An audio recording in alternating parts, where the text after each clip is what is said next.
What's up mga quiz, mga taste? Welcome back sa akin channel. This is Quiz Alan at ngayong araw papanoorin natin yung official trailer ng Shake, Rattle, and Roll Eve of Origins. So this is the latest uh, part ng franchise ng Shake and Rattle and Roll at entry sa Metro Manila Film Festival. So hindi ko na ito patatagalin pa, papanoorin natin yung trailer and later ibigay ko yung reaction at opinion ko on the said movie. So let's go!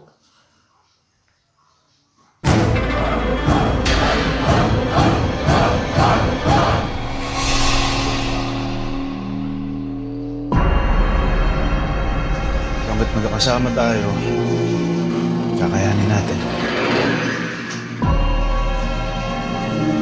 Sa pamilya tayo dito.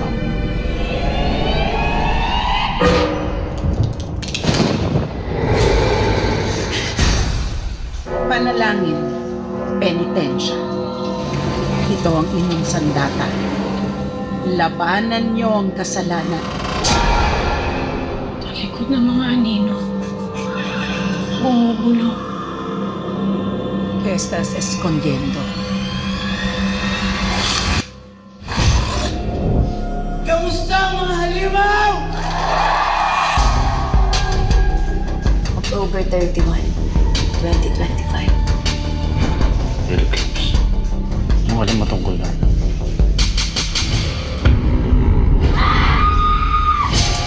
Ano nangyayari?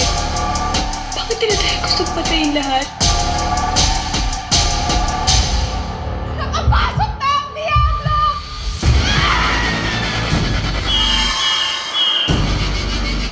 Anong kulto? Anong bahol? Kayang-kaya natin labanin sa banat ng mga aswang. Kalokohan. Hindi tayo makakatakas sa kanyang kalanman. Kanino? Papamatay ka ba, kuya? Lalaban na tayo. Ikayakan na natin to. Hindi tayo pwedeng mamatay dito, okay?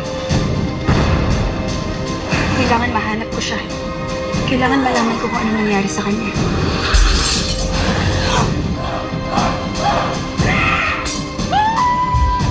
Dito na tayo. Wala nang mawawala.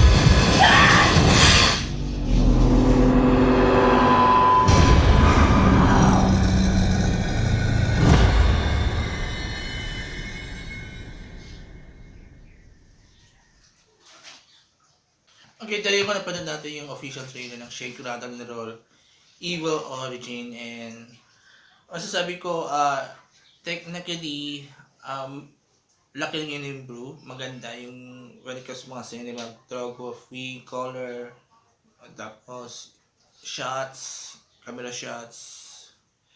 Yun, wala akong masabi doon sa editing. Editing siguro dito sa trailer maganda, pero I don't know sa movie kung maganda. Sounds, ganon.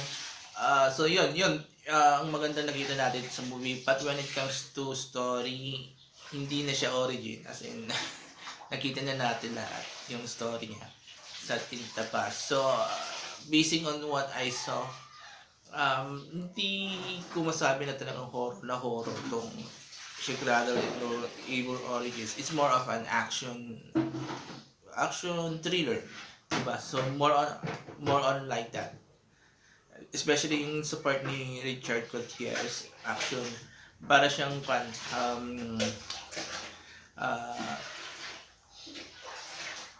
yung isang series sa Netflix, something like that, you know.